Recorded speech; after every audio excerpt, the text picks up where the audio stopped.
we made a separate video talking about AR-15 budget builds, and that's what I have for like an AR-10. It's a Palmetto State upper and a Palmetto State lower. Ray has a higher end AR. We'll make a separate video comparing the two and talking more about the Palmetto State armory I have. This is all about Ray's build. If you want to take the floor. So mine is the opposite end, starting from one side to the other. Quite long. Mine I put quite a bit of cash into because I wanted this to be like a higher end DMR. I have the primary arms. This is the 3-18 with the ACSS hood reticle. Then it's got a primary arms mount. We got the Black Label bipod grip or forend. So it's a bipod that folds into your grip and it leaves enough space with M-lock on the bottom so that way you can still put on a stubby mag pull. It's got a 20-inch 1-in-10 barrel with a standard A2 style flash hider.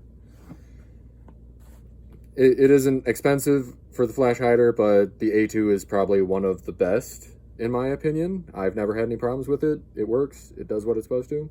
And so I didn't feel a need to go, all right, I'm going to buy this micro adjustable muzzle brake because I don't feel like you need to.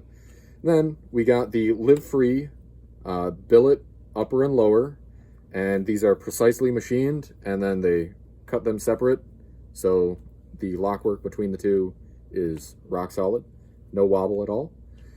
Then we got your standard mag pull grip, and then the mag pull, forget what this stock is called, but it's about $230.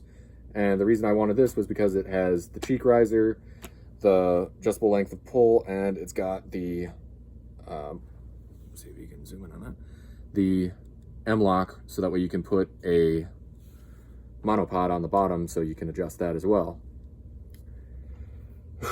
And before the memes come in, yes, this has canted iron sights, and these are a placeholder because I already have the mount, but I'm going to be putting a micro red dot on this as well.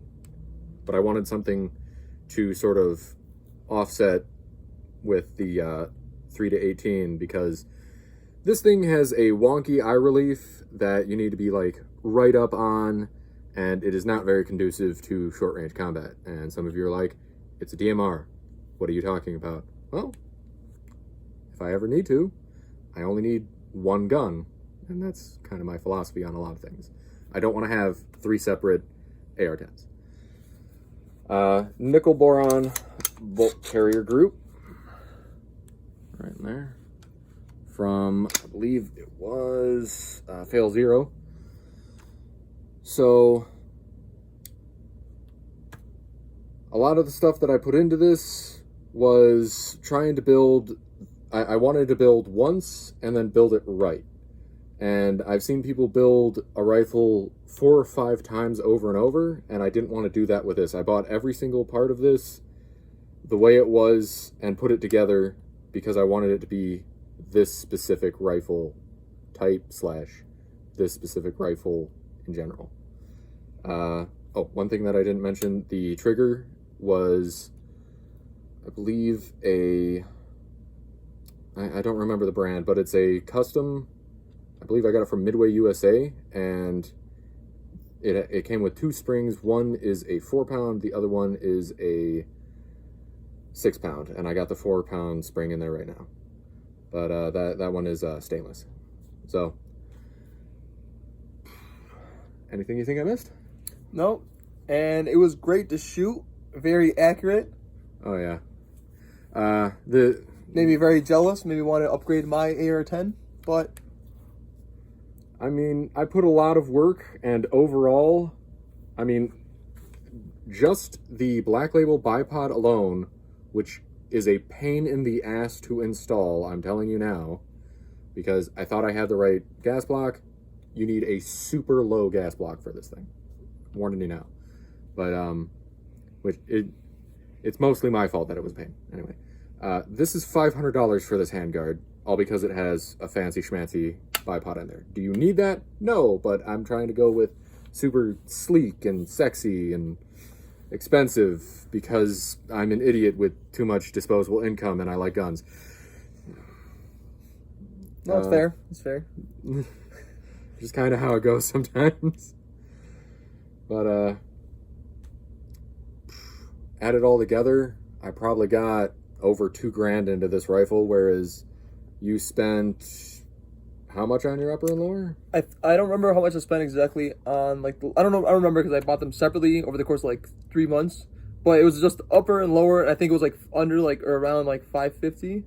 So, and then that leaves money for like an optic, and I don't really plan on upgrading it that much in the near future. We'll do like a high low where when I do get an optic on it, we'll take it back to the range and just shoot each other's rifles, and we'll go from there as far as like comparison, because as far as like accuracy, that as far as what it can do, definitely the more capable rifle. I don't know about that. Palmetto makes good products. Oh no, that's the thing. It's like this as far scope as isn't that expensive. It was only $400 scope, but it's a good $400. Yeah, as far as like if you were to build it yourself, I'm saying like if you were like, all right, you have $1,000 in hand and you want to build the best rifle possible, there's a lot of routes you can take. I think Palmetto State Armory is like you can do it with them, but you can also do it with like AR Precision and just there's other there's more options out there. It's like talking about like AR builds now. There's endless options, endless build like parts you can part together. But absolutely, definitely went a good route with that. Sometimes I don't think so. Sometimes I'm kind of jealous of like I could have for the same price. Man, there's so much you could do. Do you want to get the whole price total, or we can leave that out? It's not. Oh, jeez. I'd have to do some math, and it's a lot. But at the same time, you spend $500 and you get a free floated upper, and then you slap that on your lower. You throw on this exact same scope, and I think that you could do pretty much, if not the exact same thing that this does. Certainly, like at 100, yes. Like as far as like maybe longer distances, take the advantage. Because I wouldn't have the bipod on there, and if I was to start adding more stuff like that, you can see like the quality difference there. Yeah, the little things like having a bipod versus if you don't have a bipod, it's going to be a lot harder to shoot out to range, and a lot of the stuff on this is, you know, technically unnecessary. You could do it, but it's like it's a force multiplier, so it makes it easier. It makes it better. Yeah, that's the thing with like a lot of rifles. Like optics don't make you shoot better; they help you see better. A better rifle is not necessarily going to make you a better shooter. It's all little things, but I think it's a solid build.